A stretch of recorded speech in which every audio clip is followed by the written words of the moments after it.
আসসালামু আলাইকুম, সবাই কেমন আছেন? আলহামদুলিল্লাহ আমি ভালো আছি, তবে বেশি একটা সুস্থ নই। কারণ আমার একটা প্রবলেম হচ্ছে, আমার প্রেশার খুব কমে যায় প্রায় সময়ই। মানে ঠিকঠাক মতো খাওয়া দাওয়া না করলেই আমার প্রেশার কমে যায়, ঘুম কম হলে প্রেশার কমে যায়। অথচ একটা সময় মানে আমার বড় মেয়েটা যখন পেটে ছিল তখন আমার প্রেশার এত বেড়ে গিয়েছিল যে কি বলবো। প্রেশারের ওষুধ, ঘুমের ওষুধ খেয়েও আমার প্রেশার কমানো যায়নি। যাই হোক, আলহামদুলিল্লাহ এখন আমার প্রেশার সব সময় কম থাকে। তবে আমার কাছে মনে হয় প্রেশার বেশি থাকার চাইতে কম থাকাটাই ভালো। কারণ কম থাকলে একটু খাওয়া দাওয়া করলে, রেস্ট নিলে সেটা হয়তো কন্ট্রোলে আনা যায় বা প্রেশারটা বাড়ানো যায়। কিন্তু প্রেশার বেড়ে গেলে কিন্তু সেটাকে কমানো অনেক টাফ। অনেক খাবার দাবার কন্ট্রোল করতে হয়, অনেক কিছু মেনটেন করতে হয়। তো যাই হোক, আল্লাহ সবাইকে সুস্থতা দান করুন। যার যে অসুখ আছে তার কাছে সেটাই অনেক বড়। তো আসলে সকালে উঠেই আমি এখন আজকে থেকে ট্রাই করব একটু স্বাস্থ্যসম্মত খাবার খাওয়ার। এই যেমন সকালে উঠে আজকে হালকা কুসুম গরম পানিতে চিয়া সিড ভিজিয়ে রেখেছি, তারপর নাস্তা রেডি করতে করতে সেটা খেয়ে নিলাম। আসলে এসব মেনটেন করা আমার জন্য খুব টাফ, কারণ আমি একটু মানে স্পাইসি খাবার কিংবা ঝাল মানে ভাজা পোড়া এসব খাবার আমার বেশি পছন্দ। তো যাই হোক, সকালে উঠেই তো নাস্তা বানিয়ে ফেললাম।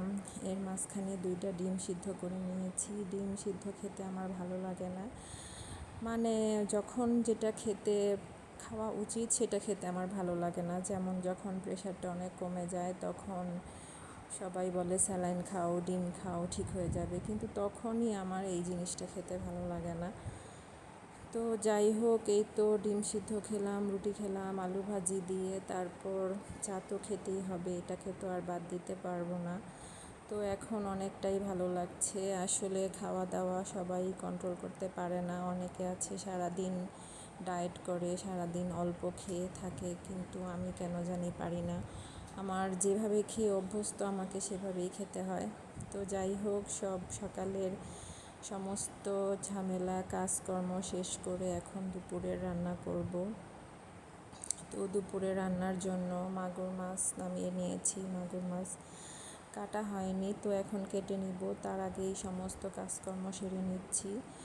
তো বাচ্চাদের জন্য আম বের করেছিলাম, তবে আমার বাচ্চারা কেন জানি আম পছন্দ করে না, তো আমি খেয়ে নিলাম। ওদেরকে আসলে কোনো খাবার খাওয়ানোটা অনেক বেশি টাফ। ওদের মন মতো যেটা খেতে মন চায় ওরা শুধু সেইটুকু খাবারই খেয়ে থাকে।